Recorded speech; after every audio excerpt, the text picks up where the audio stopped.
Hello students, আশা রাখছি তোমরা অনেক ভালো আছো। আজকে আমরা এই ভিডিওর মাধ্যমে ওয়েস্ট বেঙ্গল ইলেকট্রিক ডিপার্টমেন্টের সাপ্লাই অফিস, এখানে ডাব্লিউবিএসসিডিসিএল সাপ্লাই অফিস আছে, সেই সাপ্লাই অফিসে কী কী কাজ হয় এবং কী কী পোস্টের চাকরি হয় সে সমস্ত আমরা এই ভিডিওর মাধ্যমে জানবো। এবং যারা এই ইলেকট্রিক অফিসে যাও তোমার সময় কোনো প্রবলেম ফেস করো হয়তো না জানার কারণে, তো তোমরা যদি ভিডিওটি দেখো তাহলে তোমরা বুঝতে পারবে যে কী কী টাইপের অফিসের কাজ হয়, সেগুলো আগে থেকে জানা থাকলে তোমাদের অনেকটা সুবিধা হবে, প্রবলেম হবে না।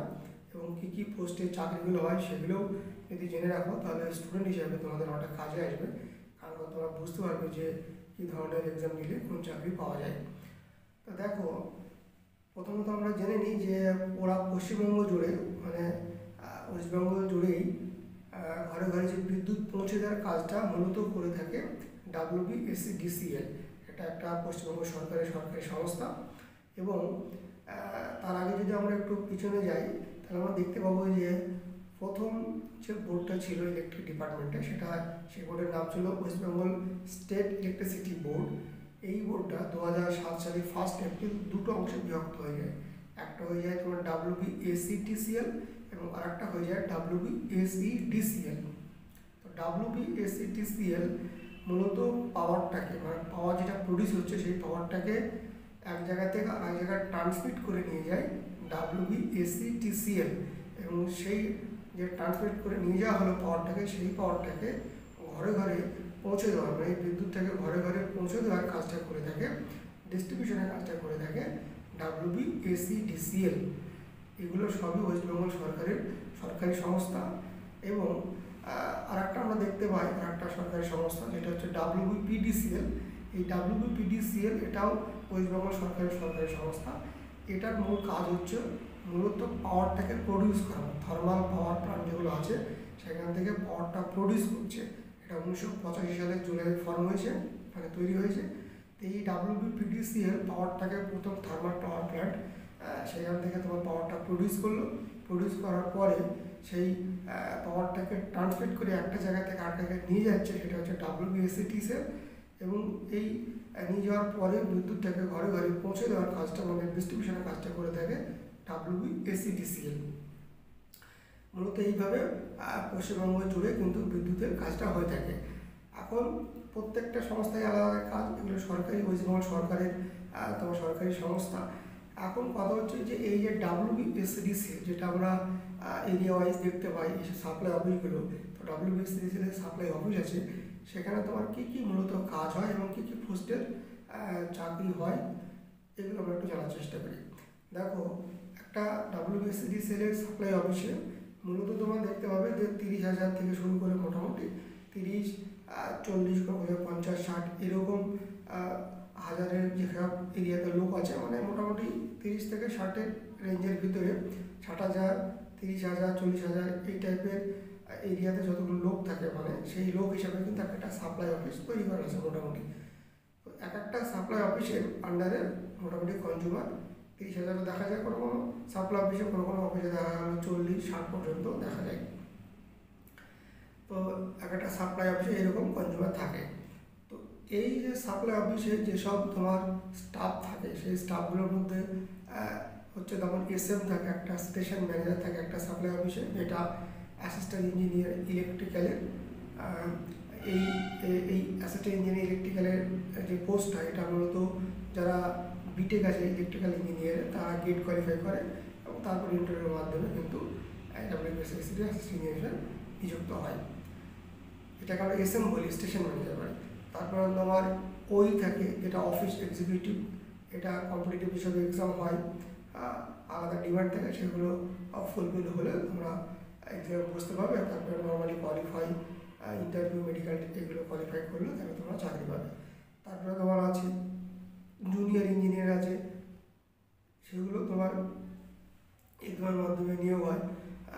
এক্সামগুলো একটু গ্যাপে তোমার হয়, নর্মালি প্রত্যেক বছরই যে হচ্ছে এখন আপাতত একটু, আগে নর্মালি প্রত্যেক বছর প্রায় দেখা যেত, একটু এখন একটু গ্যাপ হচ্ছে। তো এগুলো এক্সামের মাধ্যমে সব নিয়োগ হয়। আর সাপ্লাই অফিসে থাকে টিএসএইচ থাকে, এটা ফ্যামিলি ডিপেন্ডেন্ট চাকরি। ওয়েস্ট বেঙ্গলের এখনও কিন্তু ইলেকট্রিক ডিপার্টমেন্টে যাদের মানে বাবা হয়তো আগে চাকরি করতো, কোনো কারণবশত রিটায়ার্ড হওয়ার আগে মারা গেছে হয়তো, তো সেই সব ফ্যামিলি ডিপেন্ডেন্ট চাকরিগুলো কিন্তু তাদের ছেলেরা পায়। তো এইগুলো টিএসএস এর আন্ডারে আছে। টেকনিক্যাল সাপোর্ট হ্যান্ডের যে চাকরিটা সেটা ফ্যামিলি ডিপেন্ডেন্ট থেকে হচ্ছে। তাহলে একটা সাপ্লাই অফিস আমরা দেখতে পাচ্ছি মূলত একটা স্টেশন ম্যানেজার, এটা অ্যাসিস্ট্যান্ট ইঞ্জিনিয়ার ইলেকট্রিক্যাল থেকে আসতে, একটা তোমার জুনিয়র ইঞ্জিনিয়ার থাকছে, এগুলো সব টেকনিক্যাল, আর একটা থাকছে তোমার টিএসএইচ, এটাও টেকনিক্যাল, এটা ফ্যামিলি ডিপেন্ডেন্ট বললাম। আর থাকছে তোমার অফিস এক্সিকিউটিভ, যেটা নন টেকনিক্যাল, এটা টেকনিক্যাল পোস্ট না, এটা নন টেকনিক্যাল পোস্ট। এটাও কিন্তু কম্পিটিটিভ এক্সামের মাধ্যমে নিয়োগ হচ্ছে। তারপরে কোনো কোনো সাপ্লাই অফিসে লাইনম্যানও দেখা যায়, আবার কোনো কোনো সাপ্লাই অফিসে কিন্তু অ্যাসিস্ট্যান্ট ম্যানেজারও, জুনিয়র ম্যানেজারও দেখা যায়। আবার কোনো কোনো সাপ্লাই অফিসে তোমার লাইনম্যান দেখাও যায় না, আবার অ্যাসিস্ট্যান্ট জুনিয়র ম্যানেজারও দেখা যায় না। তো মূলত যে সাপ্লাই অফিসের যে স্টাফগুলো দেখা যায় সেটা হচ্ছে তোমার একটা SM, assistant engineer, office executive এবং টিএসএস, এইগুলো তোমার থাকেই। এখন মূলত একটা সাপ্লাই অফিসে কী কী কাজ হয়ে থাকে, দেখো ইলেকট্রিক রিলেটেড তো নানা রকম মানুষের প্রবলেম থাকে। কনজিউমারের মূলত এটা একটা মানে জনসেবামূলক কাজ, মানে পাবলিক সার্ভেন্ট টাইপের কাজগুলো, কারণ মানে কনজিউমারের যাতে ভালো হয় সেই দিকে ধ্যান রেখে কাজগুলো করা হয়, যাতে তারা প্রবলেম না হয়, সঠিকভাবে ইলেকট্রিসিটি পায়।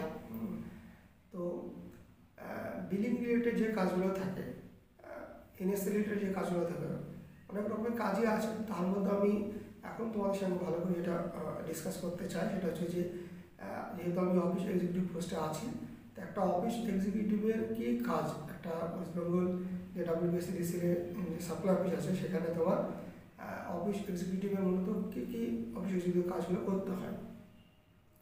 দেখো এখানে কোনো মানে ধারাবাহিক কোনো নিয়ম নেই যে এই কাজগুলো করতে, এমনি তো সার্কুলারে আছে যে কী কী কাজ করতে হবে, কিন্তু অফিসে ঢোকার পরে সেই সব গুলো অতটা তোমার মেনটেন হয় না, সব কাজই মোটামুটি করতে হয়।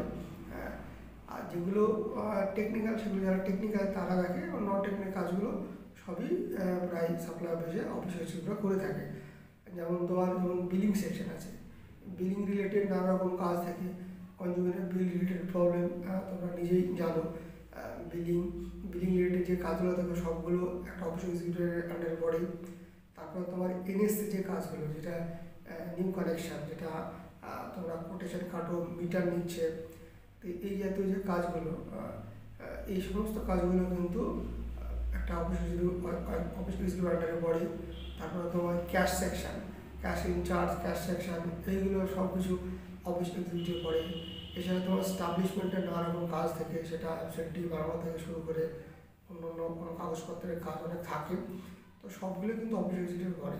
তারপরে তোমার হয়তো কোনো জায়গায় সাইট, হয়তো কোনো দরকার পড়লো কোথাও কোনো সাইট ভিজিটে কোনো ইম্পর্ট্যান্ট কাজের জন্য সেখানে যেতে হতে পারে, তো অফিস এক্সিকিউটিভের মোটামুটি এইসব কাজগুলো সব করতে হয়। এই ভিতরে যেগুলো টেকনিক্যাল আছে, টেকনিক্যাল যেমন তোমার পোলের কাজগুলো, কোনো জায়গায় পোল দেবে, কোনো এরিয়াতে পোল দিতে হবে, না দিলে সেখানে ইলেকট্রিসিটি দেওয়া যাবে না, পোলের দরকার আছে, তো এইসব কাজগুলো টেকনিক্যালের ভিতরে পড়ে। কোনো তার মানে কোথাও ছেঁড়া আছে, কোনো গাছ ভেঙে গেছে, সেই সব রিলেটেড, এগুলো সব কিন্তু টেকনিক্যালের ভিতরে পড়ছে। তো এগুলো ইলেকট্রিক ইঞ্জিনিয়ার যে আছে, জুনিয়র ইঞ্জিনিয়ার বা লাইনম্যান, এরা কিন্তু সব টেকনিক্যাল কাজগুলো দেখে। টেকনিক্যাল কাজের সাথে সাথে যদি কোনো অফিস এক্সিকিউটিভ হেল্পের প্রয়োজন হয় তাহলে সেক্ষেত্রে ওরা সাথে যায়।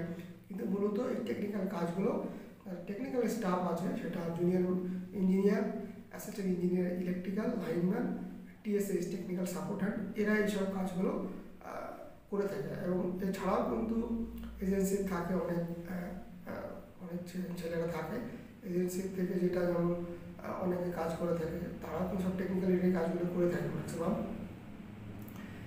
সিএফও থাকে অফিসে, এরাও কিন্তু তোমার টেকনিক্যাল কাজগুলো করে থাকে। তো নন টেকনিক্যাল যে কাজগুলো করছে সেটা তোমার নিউ কানেকশন থেকে শুরু করে মিটার ছাড়া যে কাজগুলো, কোটেশন, এইগুলো, বিলিং রিলেটেড যত কাজ আছে সেইগুলো, এবং ক্যাশ রিলেটেড, ক্যাশ ইনচার্জের যতগুলো কাজ আছে, অবশ্যই এস্টাবলিশমেন্টের যতগুলো কাজ আছে সবগুলোই কিন্তু অফিস এক্সিকিউটিভ আন্ডারে পড়ে। বাকি আমি যেগুলো বললাম সেটা পোল রিলেটেড হোক, তার রিলেটেড হোক, টেকনিক্যাল কোনো ট্রান্সফর্মার রিলেটেড হোক, এগুলো কিন্তু সব টেকনিক্যালের ভিতরে পড়ছে। এই কাজগুলো junior engineer, assistant engineer, lineman এদের আন্ডারে সব পড়ে। তবে এসএম একটা সাপ্লাই অফিসে যে এসএম থাকে, স্টেশন ম্যানেজার, তিনি কাজগুলো সব মনিটরিং করার কাজ তার মেন কাজ, তার সঙ্গে সঙ্গে অন্যান্য কাজগুলো দেখে। সব স্টাফ যে সব কাজ করতে পারবে এবং সবাই একই টাইমে করবে সেরকম না, সবাই মিলেমিশে কাজ করে। তো এইভাবে তোমার একটা সাপ্লাই অফিসে ইলেকট্রিক ডিপার্টমেন্টের কাজগুলো হয়। তবে তোমরা ধ্যান রাখবে যে বিল রিলেটেড, বিলিং রিলেটেড আমি ম্যাক্সিমাম অফিসে থেকে যেটা দেখেছি যে বিলটা পর্যন্ত এখনও কনজিউমার যারা আছে যে যে লম্বা যে বিলটা দেওয়া হয় সেটা সম্পূর্ণ ধারণা নেই। তো এই বিলটা নিয়ে আমি পরবর্তীকালে করে একটা সময় মানে একটা বিলে কী কী থাকে, কোনটা অনলাইন পেমেন্টে গেলে কীরকম ছাড় পাওয়া যায়, অফলাইনে দিলে ছাড় পাওয়া যায় না, ডেটের আগে দিলে কীরকম ছাড় আছে, ডেট ক্রস করে গেলে কীভাবে তোমার ফাইনটা লাগে। তো একটা বিল দেখো পরবর্তীকালে ভালো করে একটা ভিডিও তোমাদের প্রোভাইড করবো, সেখানে বিল রিলেটেড তোমাদের কনসেপ্টটা থাকলে, কারণ এটা আমি দেখেছি অনেকের এই কনসেপ্টগুলো থাকে না এবং মানে জানেও না সত্যি কথা বলতে গেলে, আবার অনেকে জানে। এটা কনসেপ্ট থাকলে কী হয়, ফাইনের হাত থেকে বেঁচে যাবে, কারণ লেট পেমেন্ট হলে সবাই ফাইন লেগে যায়। তো ওটা আমি পরবর্তীকালে একটা ভিডিও প্রোভাইড করবো। আজকের আমি এই ভিডিওতে মোটামুটি একটা WBSEDCL সাপ্লাই অফিসে কীভাবে কাজ হয়, কীরকম স্টাফ থাকে, এগুলো নিয়ে আলোচনা করলাম। আশা রাখছি তোমাদের কিছুটা হলেও মানে হেল্প হবে, ইনফরমেশন জানতে পারলে একটা সাপ্লাই অফিসে কীভাবে কাজ হয়। আর ভিডিওটি কেমন হয়েছে তোমার কমেন্ট সেকশনে জানাবে। সবাই ভালো থেকো, সুস্থ থেকো। Thank you so much for watching this video.